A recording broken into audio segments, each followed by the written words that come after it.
Hey there, so we are going to Leon.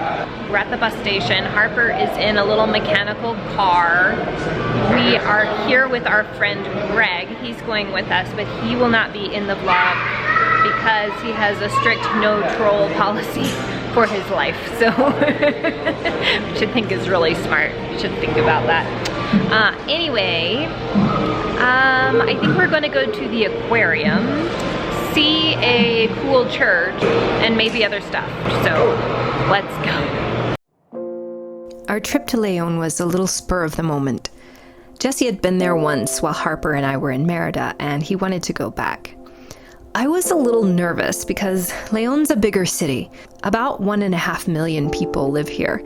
And safety-wise, it's a little less secure than Guanajuato City because of the nearby pipeline. There's a wide gulf between living in fear and being completely naive, and I try to find the middle of those two extremes. So off we went to Leon, but I was a little more alert and on edge than I am at home in the capital. The first thing we wanted to do was go to the aquarium. We also hoped to see the giant mall we passed on the bus ride into town, and wouldn't you know it, the aquarium was in the mall. Yeah, an aquarium in a mall. The four of us were pretty jazzed about that.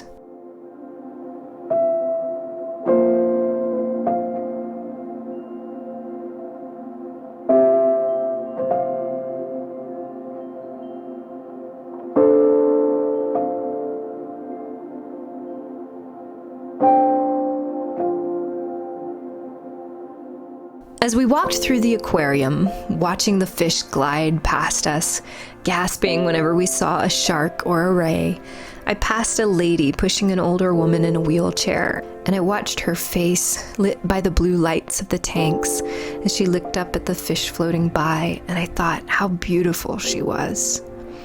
There were children just as excited about the jellyfish as my own child was. I thought of the last time I'd been in an aquarium, in Lisbon, the first time I traveled with Harper by myself. That trip was life-changing because it taught me I was a lot stronger than I thought I was. I quoted Glennon Doyle nonstop that trip.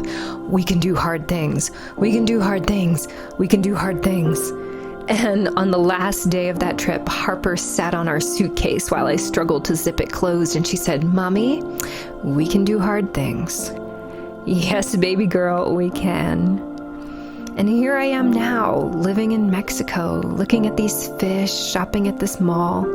Leon's not a tourist town. This is a Mexican city.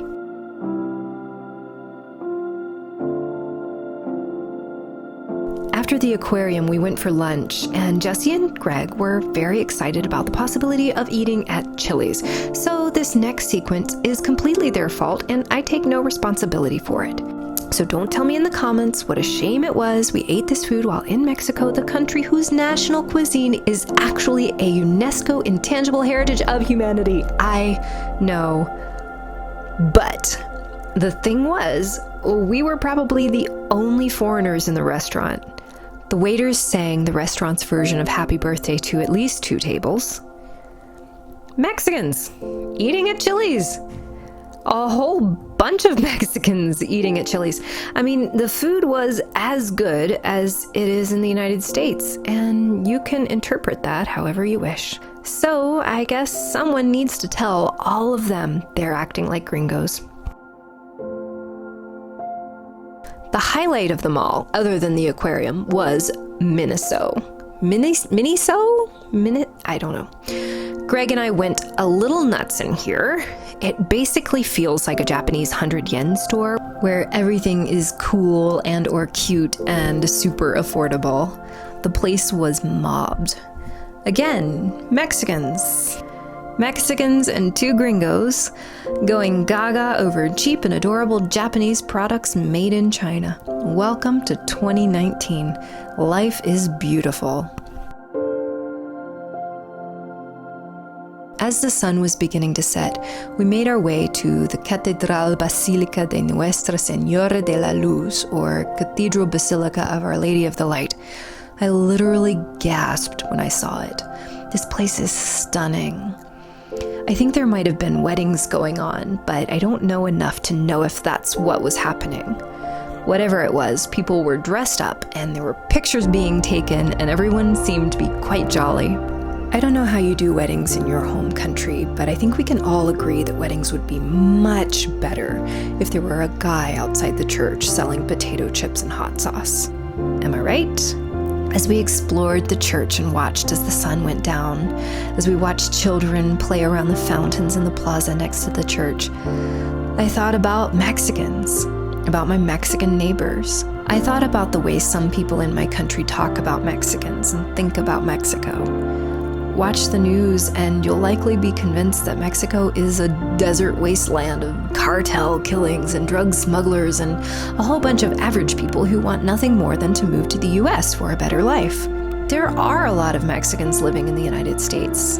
Around 11.3 million, the largest foreign-born group of people in the US. But what I think a lot of people don't know is that Mexicans are not coming to the US in the numbers they once were. In fact, for years now, more Mexicans have been leaving the United States than have been coming there. And Mexico isn't the top origin country for new immigrants to the US anymore. The number of Mexicans caught attempting to illegally cross the US border is at a 40-year low. Now, this video isn't about immigration policy. It's a video about how we talk about Mexico. It's about how we think about Mexico. I think the way we tell the story of Mexican immigration to the US often emphasizes the United States as this place that's so desirable that people will do anything to move here. And I don't want to minimize the stories of the very real people who have risked their lives to get to the US, or the people who have found opportunity and good lives in my home country. But it's so easy to hold on to that narrative of Mexican immigration that we can sometimes paint the entire country of Mexico as a place people want to leave. And we often believe the US is so great because obviously everyone in the world wants to live here. But as I walked around this plaza and looked at this gorgeous church, whose construction began in 1764. This beautiful church most people in the United States have never heard of, which I had certainly never heard of before moving here. I just saw people living their lives. I saw people just exactly like everybody else in the world. Parents watching their kids play, a guy in a crisp tailored suit eating potato chips covered in hot sauce, wedding pictures. Absolutely nothing remarkable, and absolutely remarkable at the same time. Greg and I found the entrance to the crypts below the church, and we paid our 5 pesos apiece and went below ground, stooping to get through the low archways, feeling a bit more claustrophobic than we expected. And I was hit by how human it all was. We could hear the weddings above us as we walked past crypts that held the remains of the dead. In the 80s, my dad was a coal miner and coal went bust in the United States. We moved from West Virginia to Florida, not because my parents wanted to live there, but because that's where my dad got a job. People go where jobs are. People go where their families can have the best opportunities possible. That's why we came to Mexico. We came to Mexico for our daughter to have a better life.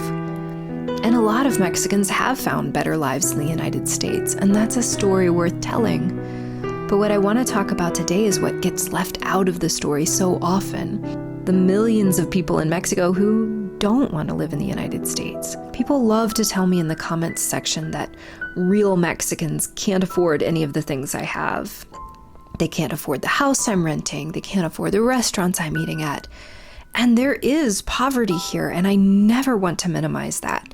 But is it possible we tell that story as a way to continue the belief that Mexico is a bad place that people want to escape? Because here in Leon, there are plenty of Mexicans who can afford everything I have, and probably a lot more, who have found opportunity here in Mexico, who watch their sons and daughters get married here, who bury their parents here, who shop at Japanese discount stores and fancy malls and eat at Chili's on their birthday. They're real Mexicans too. That's their story. It's not mine to tell, but I wished that evening that people in the US could see this Mexico too. That every time we told the story of a cartel killing, We could also tell the story of a family celebrating a birthday at Chili's, just like anyone else, anywhere else. Sure, a lot of people want to move to the United States, and a lot of other people want to leave the United States. Mexico isn't perfect, and cartel violence and poverty are real, and they impact real people. But what a shame if we let that story define this beautiful, vast, complex country. What a shame if we're lulled into a false sense of security, if we believe the US is inherently safe and Mexico inherently dangerous. What a shame if we focus on drug smuggling in Mexico and ignore the market they're supplying in our own backyard. We left León that night. There was a mix-up with our bus tickets, and we ended up sitting a while at a snack bar waiting for our bus. A woman approached us and picked up a 20 peso bill from the floor and handed it to Greg. It had fallen out of his pocket. We thanked her and she left, and before long our bus came and we went home. And everything was so incredibly normal.